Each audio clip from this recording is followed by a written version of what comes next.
The NBA won't hold any games on November 8th, Election Day, for the 2022 midterms in an effort to focus on encouraging fans to vote. The scheduling decision came out of the NBA family's focus on promoting nonpartisan civic engagement and encouraging fans to make a plan to vote during midterm elections. The NBA says over the next few months, teams will provide information on their state's voting processes and voter registration deadlines in order to help fans make a plan to vote. Yes, thank you, Media Winch. Make it a national holiday, and I want elections to be uniform. I am tired. This is a huge issue with me specifically. This is something like I don't hear anybody else bitch about this. Local fucking elections are weird fucking times. They could be any goddamn day of the week. They could be you could have a fucking local election in a fucking January on a Friday afternoon. You can have one on a July on like a fucking Wednesday. It's the weirdest goddamn thing. That should be fucking illegal. It's on purpose in order to depress turnout. It should be one election day in the fall, one election day in the spring. Everything is on that day. And it needs to be a holiday.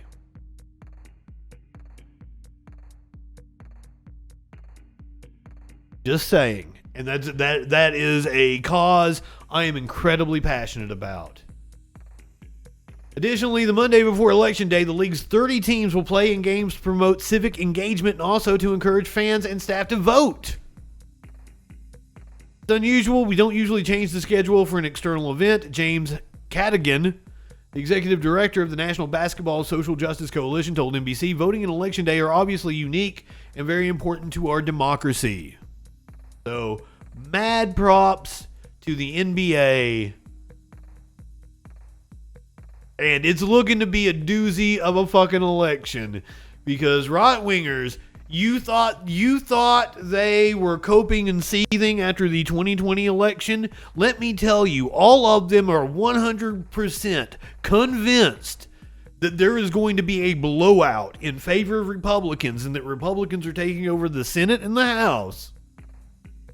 They are convinced that it's possible that the Republicans take over and Donald Trump becomes president again because they will impeach Joe Biden and put Donald Trump back into power. But what's really going to happen is it looks like the Democrats are going to pick up seats in the Senate. I'm now raising my prediction from 2 seats to 3 seats. They are going to pick up 3 seats in the Senate. And I kind of think they're going to retain the House now. And if that happens, oh my God, the right-wingers are going to throw a shit fit. Because they are convinced of a red wave. But now Democrats hold a 4-point lead over Republicans on the generic congressional ballot.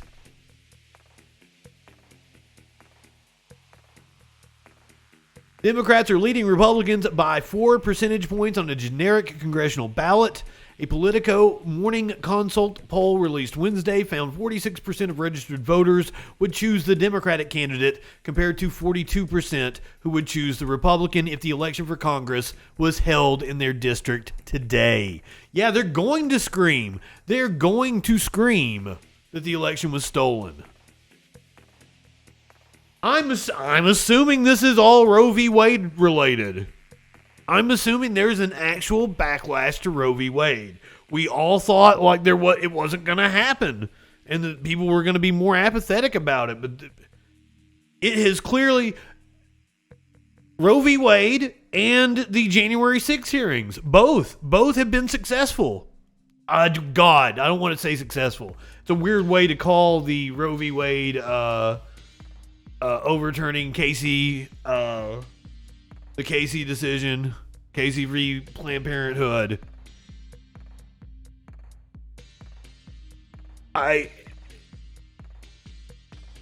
It's motivated. It's motivated people that wouldn't usually turn out in a midterm election.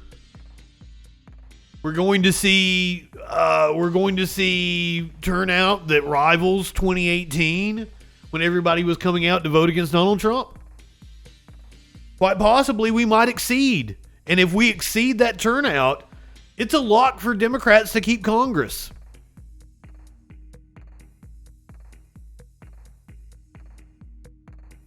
So, cool.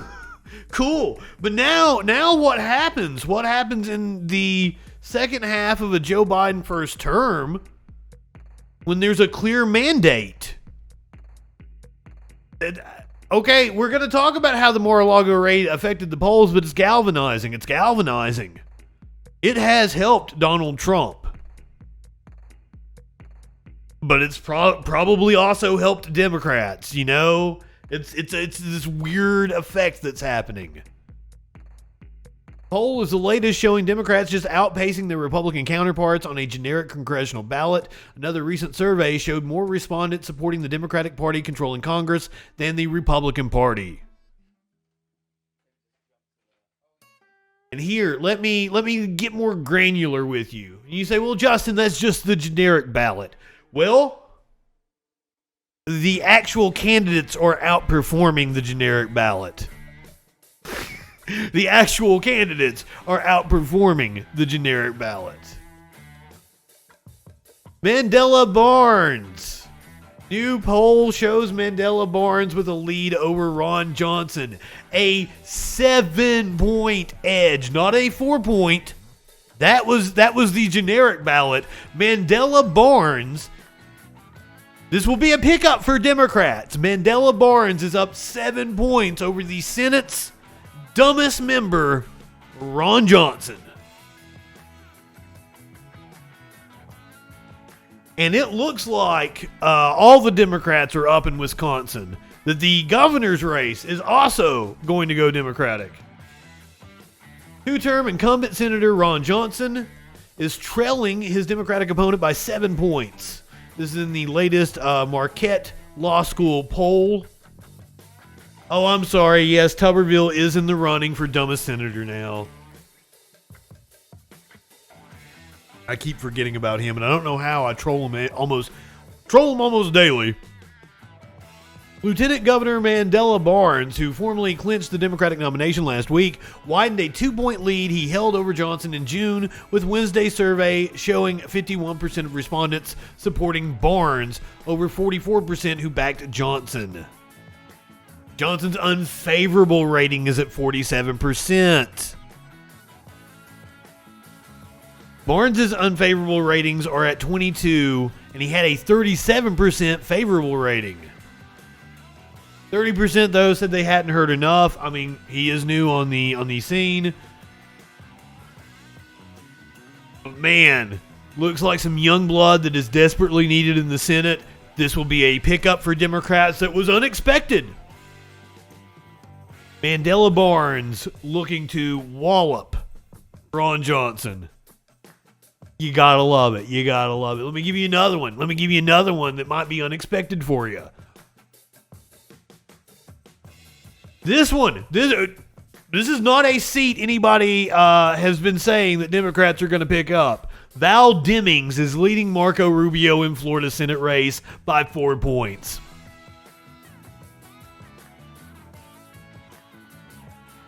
Gee, Tones, welcome. You've come in like we're having a party over here. We're doing polls for the 2022 midterm, and holy shit, has the tide turned. Val Demings in a seat nobody expects Democrats to win that they may very well pick up. Oh, you think this one is hopium polling? Okay, fair enough. But this is not a seat anyone expects them to win, and she's competitive. So once again, I'm changing my prediction that the Democrats are going to pick up 3 seats this fall. I was saying 2 seats. Now I think they're going to pick up 3 seats. And Val Demings doesn't even need to win for me to be correct. But she gained the support of 48% of surveyed registered voters who said they'd vote in the midterm elections. Let's stay in Florida and look at the governor's race, because the governor's race is going to be one that we're going to be watching. Because in order for DeSantis to capitalize on his national aspirations, he's going to have to win re-election in Florida first. But Florida is still yet to hold their primary, so we don't know who DeSantis' challenger is. It is a battle between Nikki Fried, I believe is the agriculture secretary in Florida, who is a fantastic progressive. Maybe not the most progressive candidate, but we're in Florida, guys, remember. It seems for the first time in her primary race that she is ahead of Charlie Crist, a former Republican now running as a Democrat. So Tallahassee Mayor Andrew Gillum shocked Florida and the Democratic establishment 4 years ago with an upset over favorite Gwen Graham, a former moderate congresswoman. The University of North Florida poll being released on Tuesday morning indicates it could happen again. It shows Agriculture Commissioner Nikki Fried with a 4 percentage point lead over rival Congressman Charlie Crist, only a week before the August 23rd Democratic gubernatorial primary. So I am rooting for Nikki Fried in this race, and then she would go on to take on Ron DeSantis in November. The pair have been locked in a tense campaign to see who challenges incumbent Ron DeSantis. Polling has been scant in the race, with most showing at least 26% of voters undecided, and Crist posting an average lead of 16.7 points in 4 polls conducted this year by 3 different organizations. But Tuesday's UNF poll suggests Fried could pull off a primary surprise and make next week's primary a far closer contest to win the Democratic nomination for governor. Snicks, welcome. I love your face. I'm so glad you're here. I hope you're having a wonderful evening. Have you guys seen me this happy before? Huh? This is weird. When have I ever come on here and given you this much good news? It hasn't happened in the 2.5 years we've been doing this show. You want another one? You want another one? God damn. Here's another one that could be a pickup for Democrats. Tim Ryan turned his race into a surprise Senate battleground. The Ohio Democrat has forged a small lead in internal polling and brought the Senate Republican machine to his door with attack ads. And even if Ryan doesn't win in Ohio, they're turning their attention to Ohio. They're having to go on the offensive on a seat that they should win. Ohio's like a plus fucking 8-9 Republican state now. They should easily win the Senate race in Ohio. It's a battleground. Whether Ryan can survive the coming ad onslaught and keep Ohio's Senate race surprisingly competitive is an open question. The Democratic congressman is making an appeal to Republicans and independents in hopes he can win in a state that has shifted right in recent years, falling off the center of the battleground map it occupied for so many decades. Vance, the Republican nominee, rose to prominence as the author of Hillbilly Elegy and was supported in the primary by former President Donald Trump and tech billionaire and all-around weirdo Peter Thiel. Guy comment, I'm not going to go off on Ohio anymore. I've had some good times in Ohio. Independent polling in the race has been scarce so far, but Ryan has staked out a narrow 3-point edge in an internal poll for his campaign obtained exclusively by Politico, taking 48% support to Vance's 45%, with 7% undecided. The lead is a product of a lopsided campaign so far. Ryan spent more than $8 million on advertisements, including $6.5 million on television. But until this week, Vance's campaign had been AWOL from the airwaves for that entire time. Ryan has also remained far ahead of Vance in the cash dash in part thanks to an aggressive small donor donation campaign. The outcome of the Ohio race has major stakes for the 2022 midterms. The Senate is finally balanced at 50-50, and Democrats have enjoyed a summer of solid polling in top swing state races despite the challenging political environment. Adding another seriously competitive GOP-held seat to the list of battleground races in the fall could tip control of the chamber next year. Once again, this isn't one they were expected to pick up, and they very well could. Democrats are going to have 53 seats in the Senate, and they're going to hold on to the House. That's my prediction. And the right-wingers are going to go nuts. But apparently they have no ability to feel embarrassment. If Dr. Oz will still show his face after the whole coup d'etat. No, not coup d'etat. Not coup d'etat. That's a different thing. That's a completely... Coup d'etat. Coup d'etat. Not coup d'etat. Two different things. Veteran campaign says it raised $500,000 in 24 hours after Dr. Oz's viral coup d'etat video. Oh, Mox, that's the wild thing. Do you know where the economy is going to be in November? Right now, it currently looks like it's going to be booming. Now, this is giving. Look, I'm still predicting we're going to have monkeypox outbreaks and fucking another wave of COVID and shit. But as of right now, all the indicators are that things are going well. Bank of America is predicting that the stock market is going to break records in the next year and a half. Oh, but that had a caveat. That had if inflation has indeed stopped. There's some indication that it has. And if inflation has stopped and the job market stays strong, it's all gravy, baby. It's all gravy, baby. Bank of America changed their outlook. We did that story last night or the night before. Oof. But there is still speculation that, you know, there's a capital strike going on. That the powers that be are going to try to force a recession on us because labor has gotten too uppity. That was actually Sam Cedar's interview today. I got to watch that while I was eating dinner.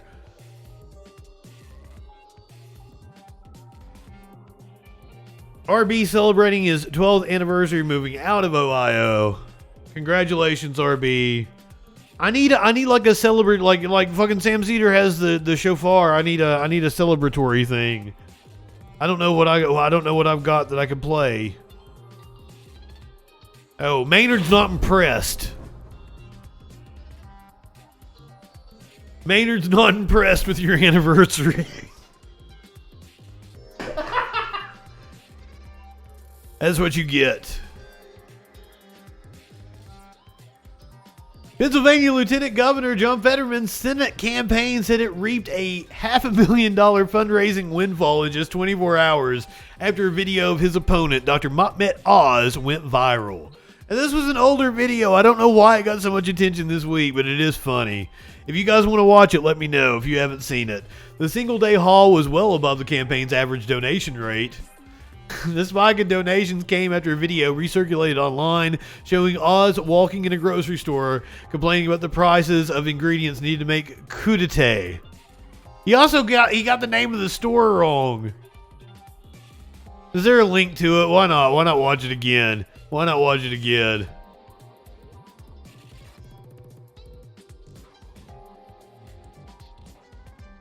Oh, I have to pay attention to the time here.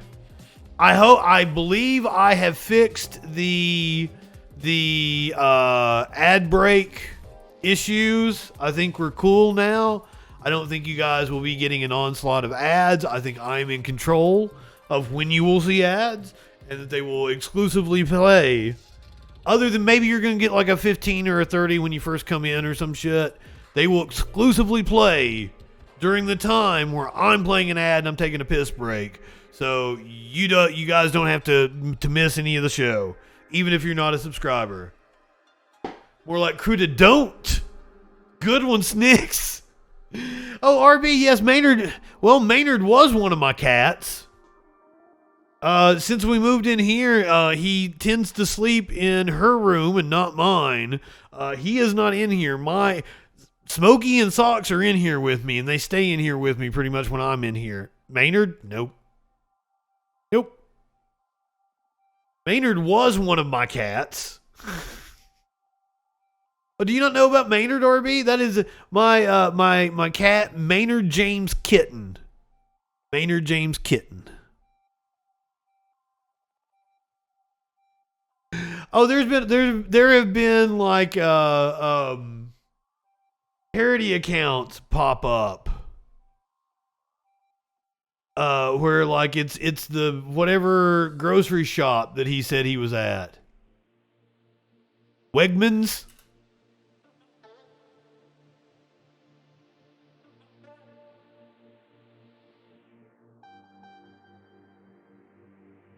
Wegner's. He says Wegner's. Wegner's, and my wife wants some vegetables for crudité, right? So here's a broccoli. That's $2. Not a ton of broccoli there. There's some asparagus. That's $4. Yep. And carrots. That's $4 more. That's $10 of vegetables there. And then we need some guacamole. That's $4 more. Raw dog and groceries, no cart or basket. It is a bad guac. Okay, first of all, guac is like the easiest goddamn thing in the world to make. Why would you get pre-made guac? Why would you get pre-made salsa? It's easy to. I understand pre-made salsa more. There's more that goes into making salsa than there is guacamole. But guac is fucking. Get an avocado. Get an avocado. You get some lime. That's all you really need if you want a basic fucking guac. You want to spice it up a little bit, you put some onions and some fucking tomato in there, motherfuckers. He's at a Wilson Titley. He's at a Wilson Titley. And she loves salsa. Yeah, there's salsa there. $6? Must be a shortage of salsa. Guys, there's $20 for crudité, and this doesn't include the tequila.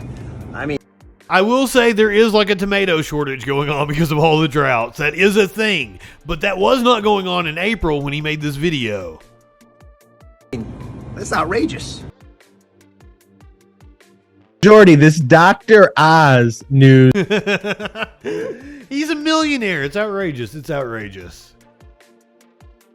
The surge in contributions came after a video suddenly recirculated online showing Oz walking in a grocery store complaining about the prices of ingredients needed to make crudité, which is more commonly known as a vegetable platter.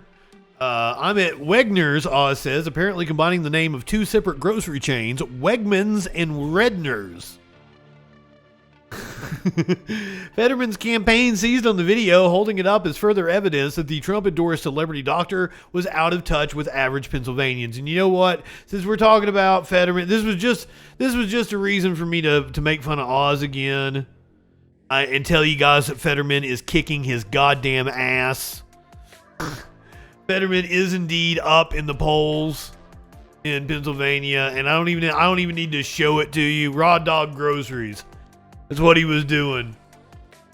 But Fetterman, if you don't follow John Fetterman on Twitter, you absolutely should, because he owns Oz. He owns Oz. Ladies and gentlemen, the man himself, Dr. Oz. How many houses do you own? Really work with? Well, I legitimately, I own 2 houses. Survey said!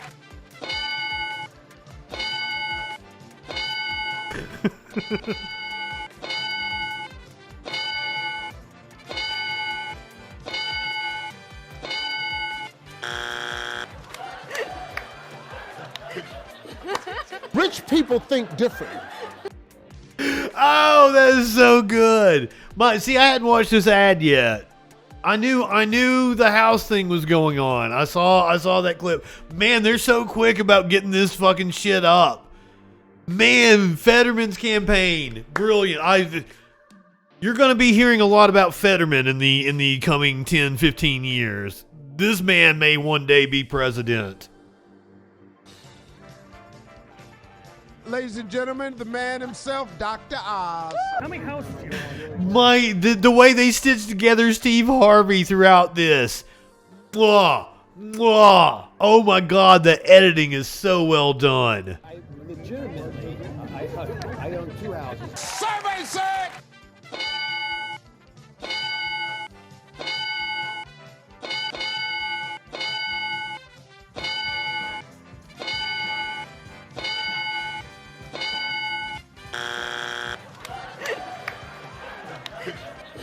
I don't want to host a show no more. I love how he's real. That's who he really is, and his wife is super fucking cool too. Giselle, like she is badass. I look forward to John Fetterman's voice in the United States Senate. I look forward to Mandela Barnes being a voice in the United States Senate. Holy shit, I hope Tim Ryan is a voice in the United States Senate. My God, and if we can pull out some really races that are not expected, if we can pull up some real upsets, if we can get Charles Booker to upset Rand Paul in Kentucky. Oh my God, we haven't checked in with the dude,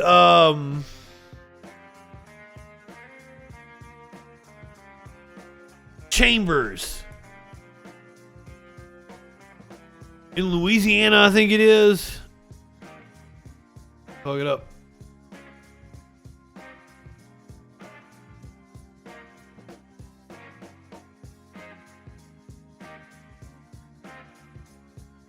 I believe it's Gary Chambers in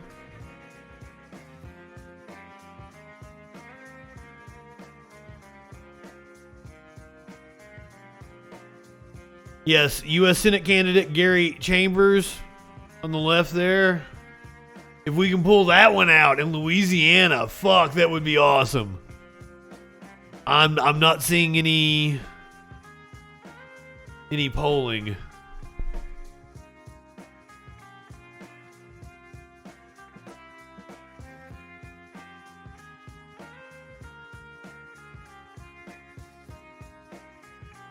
Yeah, not seeing any polling on that one, but like Chambers is a fantastic candidate. If you guys,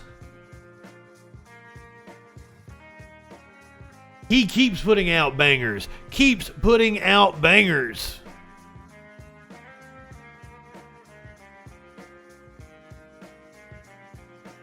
This is one of my favorite ads of this political They said, cycle. we hold these truths to be self-evident, that all men are created equal. But here in Louisiana and all over the South, Jim Crow never really left, and the remnants of the Confederacy remain. In 1873, when a black man named PBS Pinchback won a U.S. Senate race, he was never seated. They claimed election fraud. The attacks against black people, our right to vote, and participate in this democracy are methodical. Gerrymandered districts are a byproduct of the Confederacy. Our system isn't broken. It's designed to do exactly what it's doing, which is producing measurable inequity. 1 in 13 black Americans are deprived of the right to vote. 1 in 9 black Americans do not have health insurance. 1 in 3 black children live in poverty. It's time to burn what remains of the Confederacy down. I do believe the South will rise again, but this time, it'll be on our terms. I'm Gary Chambers, and I'm running for the U.S. Senate, and I approve this message. So since the Democrats are up in all of those races, I showed you guys. Let's concentrate on some of these other races, like Gary Chambers. Let's get this motherfucker elected. Holy shit, let's get this motherfucker elected. Every 37 seconds, someone is arrested for possession of marijuana. Since 2010, state and local police have arrested an estimated 7.3 million Americans. If you've got it, go donate to his campaign. Let's show them what's up. Let's support the fucking candidates that have the right messaging. For violating marijuana laws. Over half of all drug arrests. Black people are 4 times more likely to be arrested for marijuana laws than white people. States waste $3.7 billion enforcing marijuana laws every year. Most of the people police are arresting aren't dealers, but rather people with small amounts of pot, just like me. I'm Gary Chambers, and I'm running for the U.S. Senate, and I approve this message. What a badass motherfucker. Get on TV smoking a goddamn blunt. I'm running for Senate. Fuck yeah. Fuck yeah.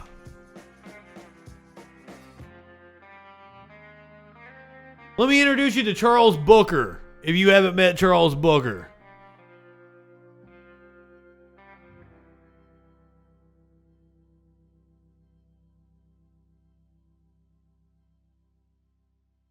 I don't want stories about the ad. I want the fucking ad. Let's see it. What do you mean this video isn't available anymore? Past persists to this day. This is Charles Booker. He is challenging Rand Paul for the Senate in Kentucky. Let's get Charles Booker elected to the Senate. The pain of our past persists to this day. Yes, Snicks, if you don't have the money to donate and you want to help, phone bank. Phone bank for candidates like this. I need to do that myself.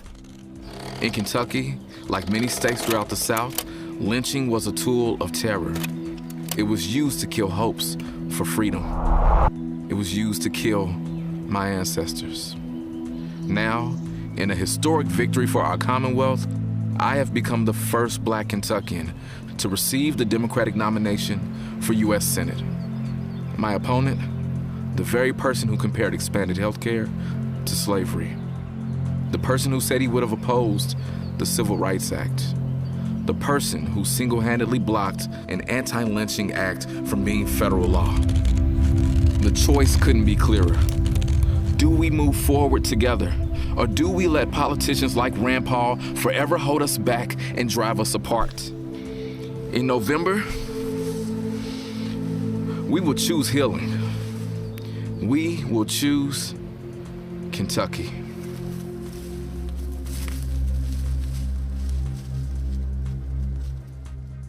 And hey guys, if I am failing to spotlight a candidate you know of that might be able to pull off an upset that we should be supporting, please let me know. Drop it in the Discord. Send me a DM. Turn me on to somebody I don't know about that I need to promote.